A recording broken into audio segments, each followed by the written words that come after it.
Provenzano, eppure la sua musica è davvero celestiale, la sua musica parla al cuore e la sua musica è anche molto materiale, in quanto riesce a coinvolgere tutti gli elementi, basta pensare alle 4 stagioni. Era davvero una figura che commuove anche, perché aveva anche una certa tenerezza umana che preoccupava molto il suo vescovo, ma di questo si può parlare in un altro momento. Lui comunque è un'espressione bellissima di questa terra e, come avete sentito, non sono veneto, non sono neanche italiano, però c'è una cosa che mi permetto di dirvi stasera che non ho mai detto in chiesa, che la Polesina, questa zona qui, ha una particolare bellezza che forse molti di voi non vi accorgete neanche. Ed è quando si vede quella nebbia che sta leggero, leggero sulle vostre terre, e c'è una certa melanconia, una certa tristezza.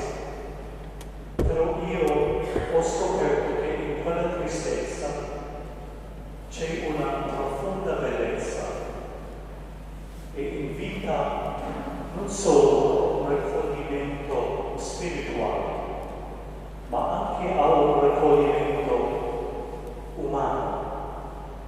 In fondo le osterie sono belle proprio in quei momenti, quando incomincia a scendere la nebbia e si uniscono insieme, si condividono le storie, si condividono quei pochi cibi che vi accomuna, ma soprattutto vi accomuna questo spirito di cui il vostro grande compositore, il nostro grande sacerdote, perché nonostante la sua umanità era anche un grande sacerdote, attento, in ascolto di questi elementi. Ecco, questo ho imparato stando qui nella vostra Polesina, nel Veneto, di avere attenzione anche per le cose, come si potrebbe dire, le cose effimere, perché un giorno c'è la nebbia, l'altro giorno non c'è.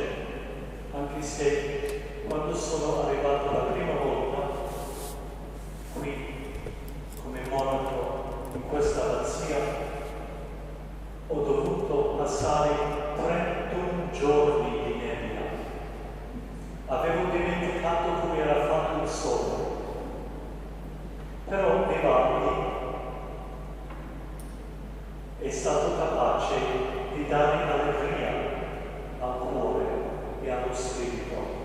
E forse era questo il suo compito, di far credere nel sole, anche se non risplende. Di far credere nel sole, anche se non risplende. Oggi è 1 grado fuori, perciò forse anche per questo hanno paura di mettere fuori la testa di casa questi dilettinati.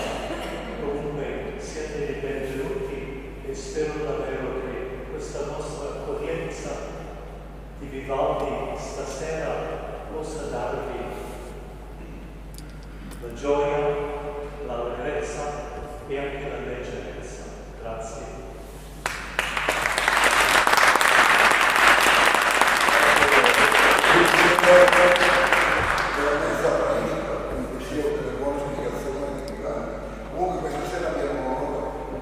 Io come presidente del Consorzio spero di portare un gruppo di musicisti che verranno a trovarsi direttamente da Venezia e che avranno il coraggio e l'esperienza e la bravura anche di raccontare Vivaldi con le 4 stagioni.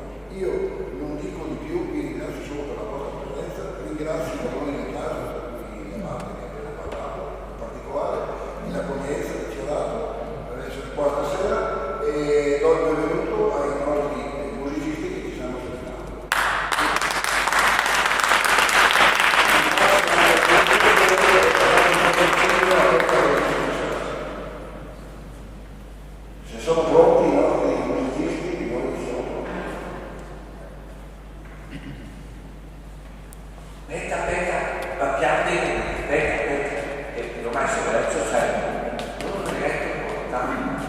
Dove mi letto portare? Ah. Maestro. Buonasera.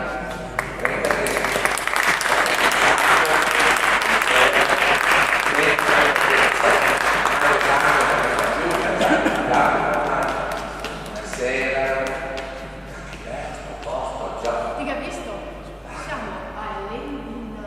E questo abbazia santuario, hai visto? Questa è la Madonna di un miracolo del 1500.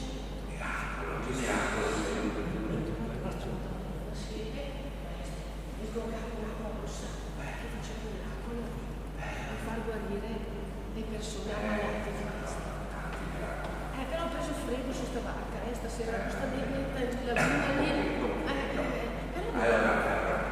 Quoniam ad beate virginis templum me ad sisti, che sai che mi sono prete da preti parli nunc incipiamus concertum sacre musice et melodie cosa perché lo scrivete mi, quindi se melodie mie, incipiamus su un cavallio con un brano religioso e lo dedichiamo alla mamma. Come volete voi, maestro? Allora, dal Magnificat mi diria cosa devo? Chiama la puta. Ma ti cosa ho voluto No, sentiamo lei cosa dice. Sentiamo lei cosa dice della nostra puta. Devo chiamare l'altra puta. Sapete che hanno le pute? Allora, quando io voi ricoveravo, entrai nell'ospedale della Pietà, allora entrai nella Pietà e c'erano tutte queste orfanelle e questi piccoli orfani, i quali, poveretti, cosa potevano fare? Abbandonati da tutti, lasciati così allo sbando. Allora pensavo, ma perché non insegniamo loro uno strumento musicale? O a cantare? Ho creato le punte del coro e c'erano tante ragazze che venivano a cantare nel coro e poi ho scritto e se perché insegniamo ad uno strumento e così ad esempio lei che ha una voce bellissima però è anche Candida della Viola. Sapete perché si chiama della Viola? Perché all'ospedale della Pietà la chiamano tutti Candida della Pietà e Benedetta della Pietà e Giovannino della Pietà. Basta, faceva la Pietà, una roba del genere. E allora era un po' bello, invece così, no?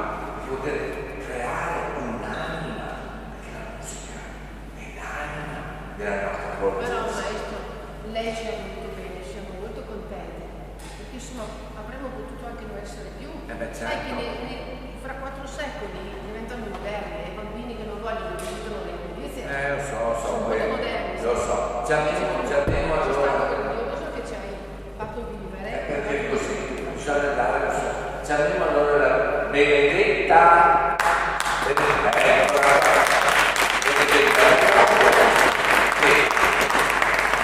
chiamata Benedetta dall'opera perché è bravissima a suonare l'opera, ma questa sera lei si sentirà anche la porta, perché c'è quello che adesso noi abbiamo modernizzato.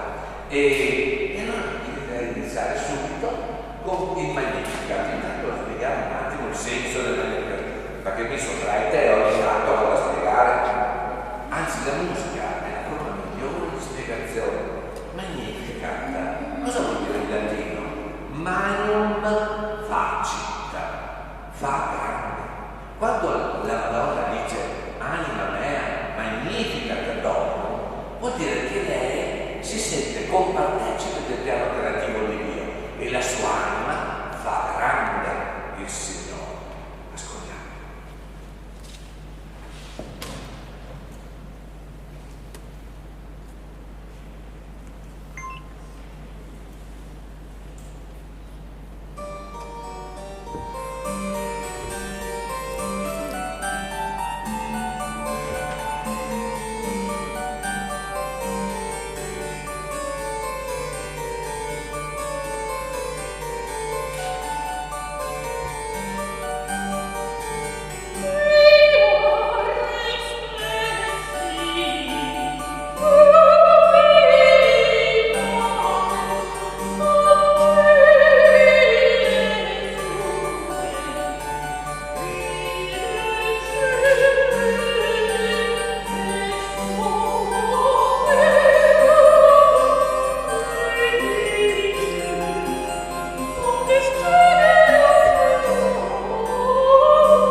Beatus, il beato, non è chi è contento e non è nemmeno chi è felice, perché la felicità nasce, felice, in latino vuol dire prospera, quindi la felicità nasce da una contentezza che deriva da una prosperità che può essere economica, materiale comunque.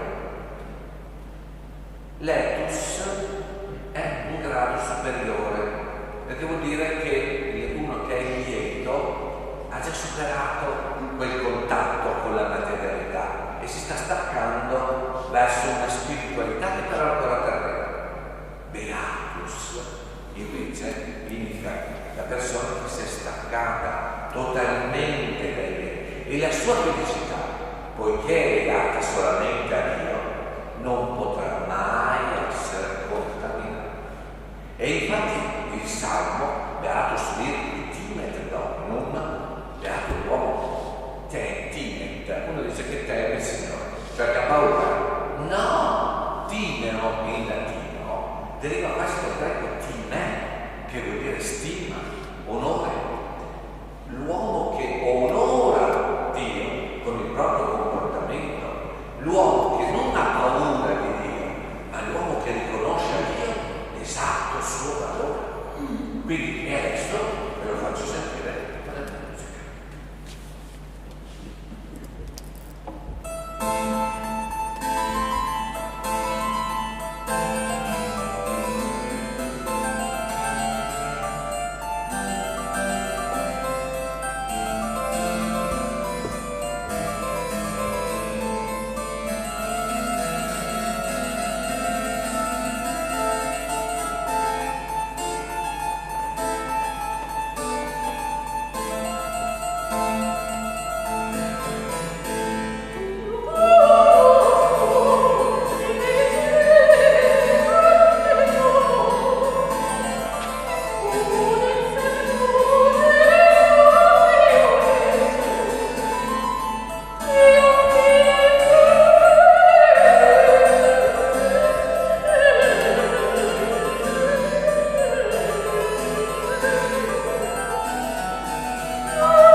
Adesso ascolteremo da Dixit Dominus, un altro salmo, e Te torrente. Dixit Dominus Domino me, sede ad extra me. Cosa vuol dire? È il momento nel quale un Dominus si rivolge a un altro Dominus e lo invita a sedere sul caffè. È evidente che questa è quella che in termine tecnico si può chiamare una ipostasi profetica, cioè il Signore Gesù Cristo, che con il proprio sacrificio della croce si è conquistato la porzione di luce che il Padre gli ha riservato, in questo momento viene invitato da suo Padre, che è il vero Dominus, ma siamo nell'ambito della Trinità, quindi è un Dominus che parla a un altro Dominus, e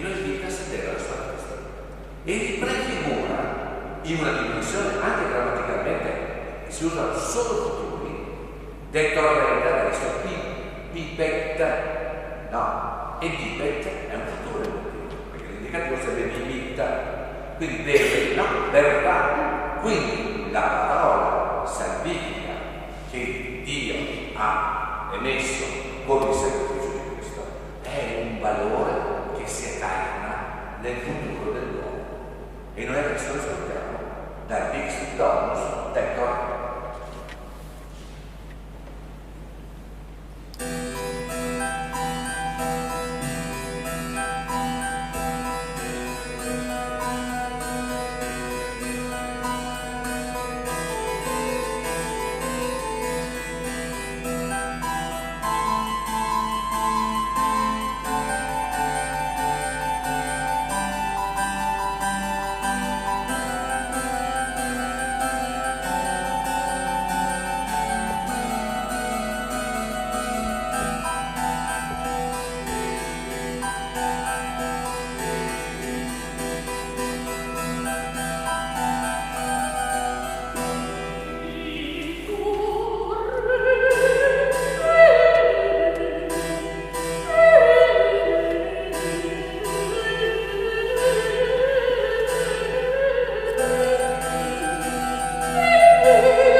e solitamente la sociologia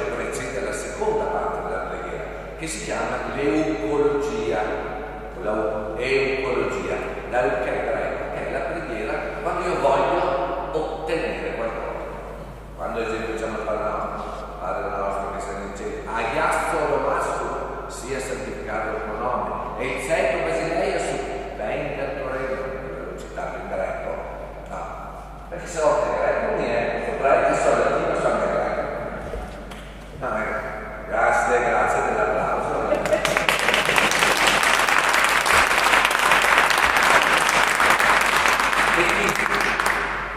E poi a un certo punto si dice dacci oggi il nostro pane quotidiano, che poi la traduzione non sarebbe esatta perché non dice il Signore non si sarebbe ripetuto, no? Perché non è, anche se la traduzione alla fine è torna nobis soldi e pane quotidiano, no? Perché il testo greco dice dos emin ton sito carausio, il pane soprasostanziale, non il pane da mangiare, ma un pane che è sopra la sostanza materiale, quindi un pane celeste, il pane della mensa degli angeli. E poi il Papa se ne è accorto, mi fa molto piacere, ma il testo greco l'aveva già chiarito quando dice aporie ta amonemata anartemata, cioè sciogli, libera, svincula i nostri errori. E la parte finale era ne nos en te emperia pera, che vuol dire soltanto non metterci alla prova, perché l'uomo è molto debole e di fronte alla tentazione del peccato diceva se mi metti il peccato davanti io casco di sicuro, ma se tu non mi metti alla prova mi proteggi. Ecco cosa ne diciamo però, non metterci alla prova. E quindi vedete, dossologia la prima parte, eucologia questa parte che adesso sentiamo noi è la doxa suprema massima, perché è legata ai gloria, che è la più grande onorificenza che tributiamo alla vita.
E come vedete, Baruch Spinoza dice la natura naturans, cioè la natura che crea la natura, che è Dio, manifesta la propria potenzialità e la propria essenza nella natura naturale, ossia nell'opera creata da Dio, che prende da Dio tutte le caratteristiche.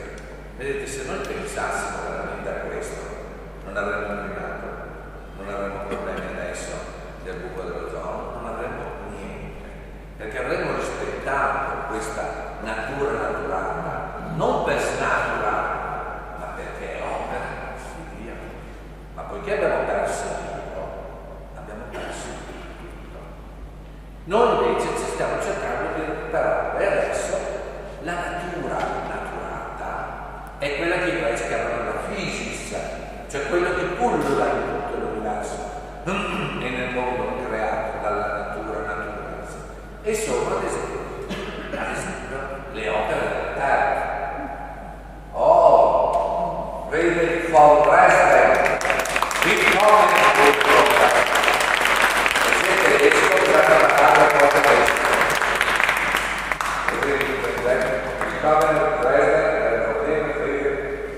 Sai che lo sapete tanto bene di Spagna. Nur muss Spiegeln die Jahreszeiten von Lewinsky.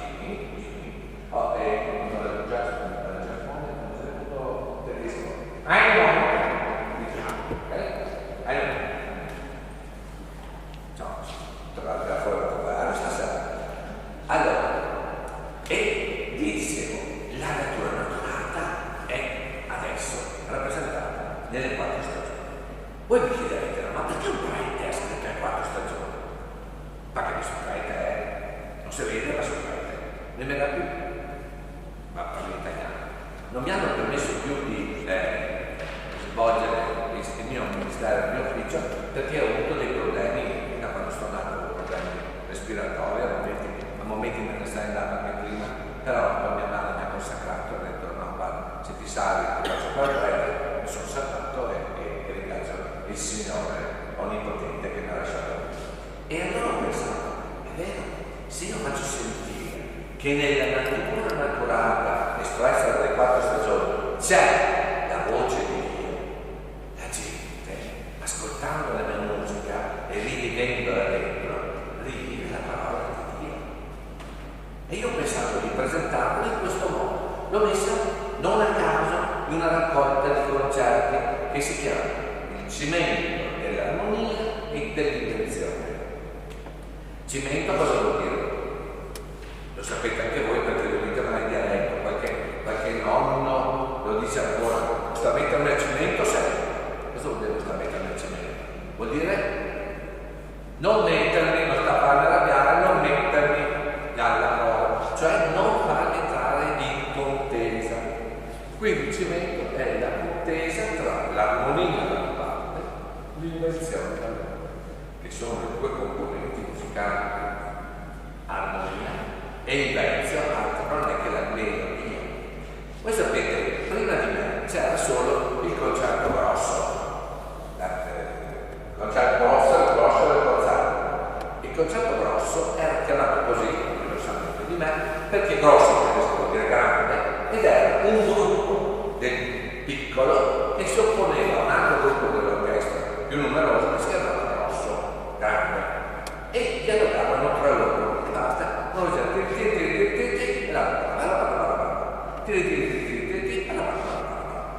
molto bello. Questa era l'idea di Arcangelo Corelli, bravo, già bravo, quindi siamo lì, bravo.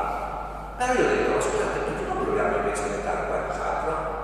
E ho inventato il concerto solistico, dove un solista dialoga con tutto il resto dell'orchestra, ma non solo risponde a quello che dice l'orchestra, ma nella sua melodia, ecco il cimento, nella melodia detta le regole al grosso dell'orchestra, la quale, fedele alle regole dell'armonia, risponde alla melodia e il cimento diventa quello che si chiama un dialogo, diciamo la parola di si è amedeico, ossia alternato tra melodia, che è l'invenzione, e l'armonia.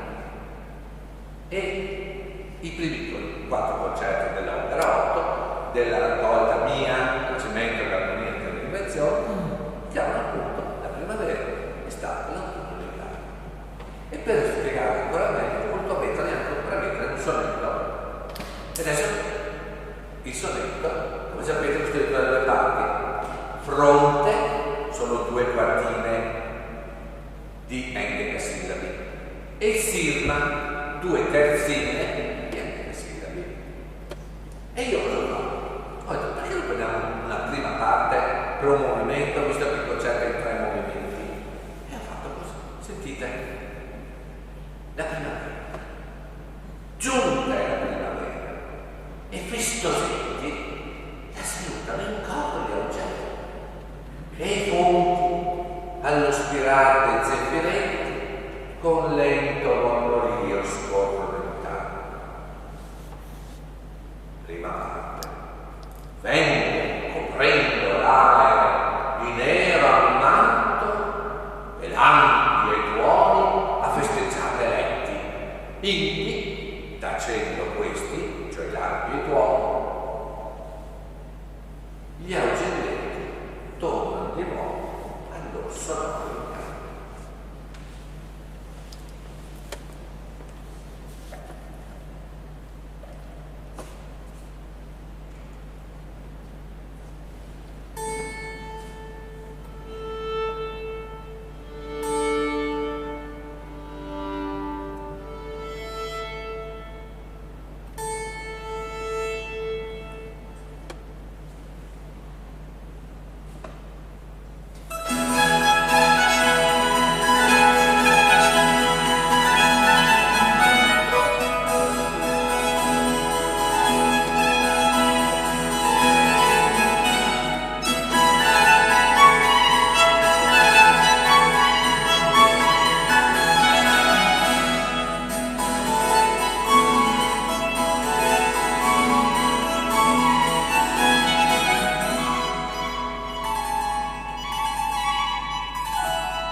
di Pastoral Zampogna, son festante, danzano i pastori nel tetto amato, all'apparir di primavera brilla.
Il secondo concerto è dedicato all'estate e allora le due quartine iniziali del fronte, cioè, quando sai che fa 8 diviso 2, 4 se no, mai sono di solito sono abituato a fare un calcolatore, ma allora dicevo appunto le gli 8 versi delle 2 quartine li ho divisi in distici, ossia in gruppi di 2 versi, e quindi sono 4 momenti. Adesso ve li faccio sentire tutti e 4. Il primo, la canicola estiva. Sotto dura stagione, dal sole accesa, l'ango è grezzo, l'ango è buono e arde il vino. Secondo momento, scioglie il cucco, che sarebbe il cuculo, no? Giusto? Scioglie il cucco la voce e tosto intesa canta la tortorella e il cartellino. Terzo momento, quindi siamo al verso 5 e 6, e verso 5 e 6. Zefiro dolce spira, ma Borea muove tosto contesa al suo vicino. Versi 7 e 8. E l'anque trema il pastore, perché sospesa teme fiera morasca e il suo destino. E ora fai sentire bene 4 dopo, va bene?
fulmina il cielo grandinoso, tronca il capo alle spighe e i grani al terra.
la vendemmia e la caccia. Poi vedrete la caccia è una trattata in modo un po' particolare, lo vedrete dopo. La vendemmia celebra il villanè con suoni e canti del felice raccolto, il bel piacere e dei cuori di Bacco accesi tanti del sonno il bel godere.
e se fu resto capisce massa, e quindi non è che straccare, le stracche,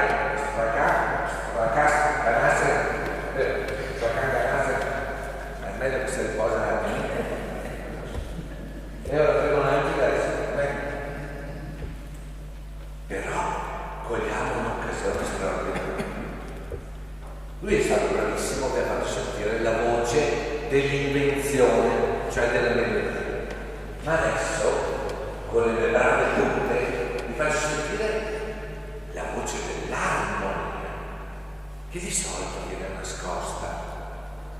Ma l'armonia dal greco armotto, adatto, è tutta una struttura specifica, geometrica, che si adatta alle diverse variazioni melodiche che il solista ha proposto. Ma l'armonia è la base grammaticale, se vogliamo dire così, della musica. E adesso ve la faccio sentire, affinché voi vi rendiate conto dell'universalità del linguaggio musicale. Qualcuno di voi sentirà l'armonia di un Beethoven, altri troveranno le armonie brahmsiane, qualcun altro dirà no, qui secondo me c'è un Chopin, e qualcuno di voi, ne sono certo, individuerà persino Ennio Morricone. Ascoltiamo, così le dirò, ad occhi chiusi, ascoltiamo la voce dell'armonia.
i nobili mostravano con gioia i loro trofei e io ho dovuto dipingere la caccia come un momento di gioia anche nelle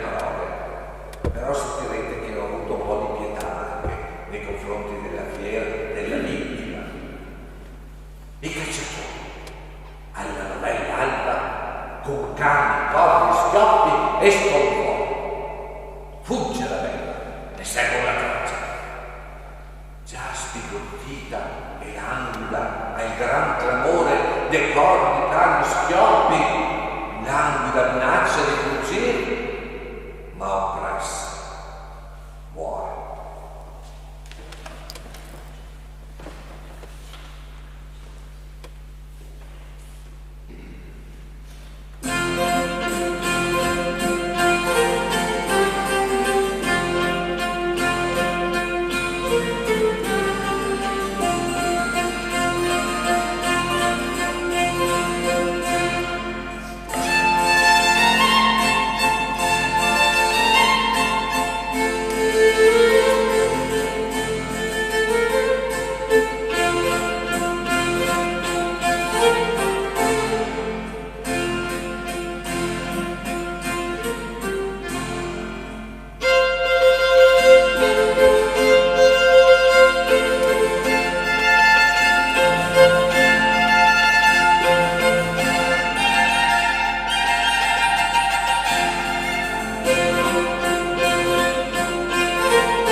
E siamo all'ultima stagione d'inverno. La più caratteristica è, lo state sentendo anche voi adesso, il freddo acido, l'illusione gelato, acido. Beh, ma è acido in italiano, anche in latino, vuol dire risto, pungente, no? E quindi ghiacciato, ecco perché il gelato si chiama così. E infatti lo faccio sempre subito, anche nelle assonanze dei suoni. Agghiacciato tranegli argenti, al severo scrivano dolido vento, corre battendo i piedi a ogni momento e penso verso gente, battere i tempi.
trascendente, la prima un po' comica, pensando alle persone anziane come me, no? Che sto attento un attimo, che camminano e mi passano magari tremate, e allora quando camminano sulla neve, poveretti sul ghiaccio, avanti pian pianino, no?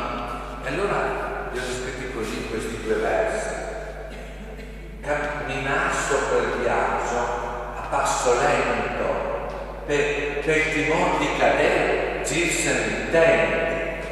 E poi ho immaginato i giovani, esuberanti, correre sul ghiaccio e finché cadere a terra e sdrucciolare e di nuovo rialzarsi e cadere di nuovo finché il ghiaccio si rompe e si dissappa.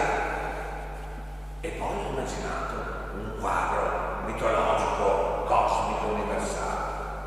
Sentire uscire dalle ferrate porte Celio e tutti gli altri venti in guardia. Perché vedete, questo è il bello, ma che gioia porta.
della vita schienata.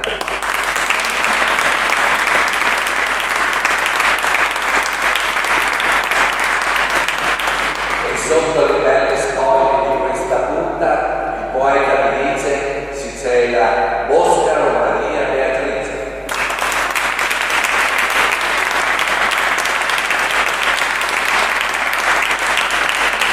E questo si fa tornare il maestro del violino al museo che Federico Baroni.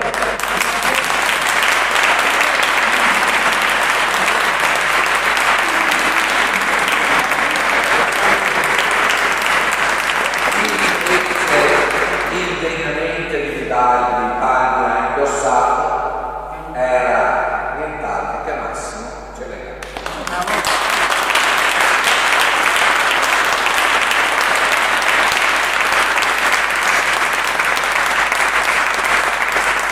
Adesso dobbiamo vedere perché domani mattina ti sa che abbiamo messo a tavola da casa col coro. Che va avanti? Dalla Maria Stella.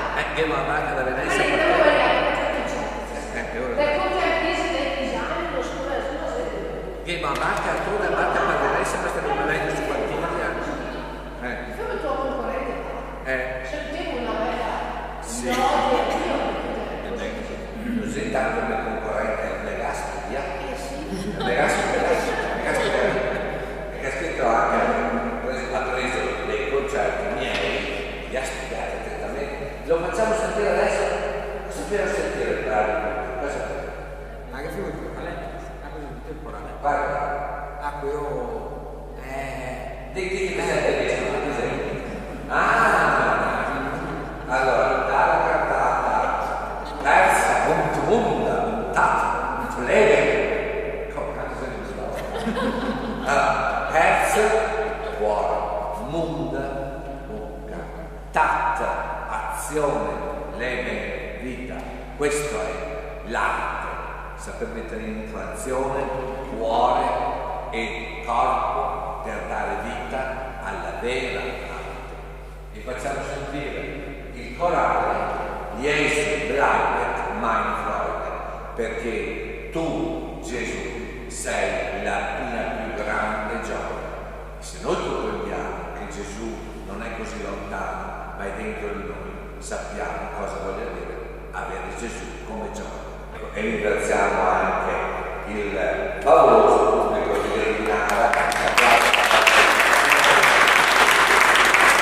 E noi ringraziamo ancora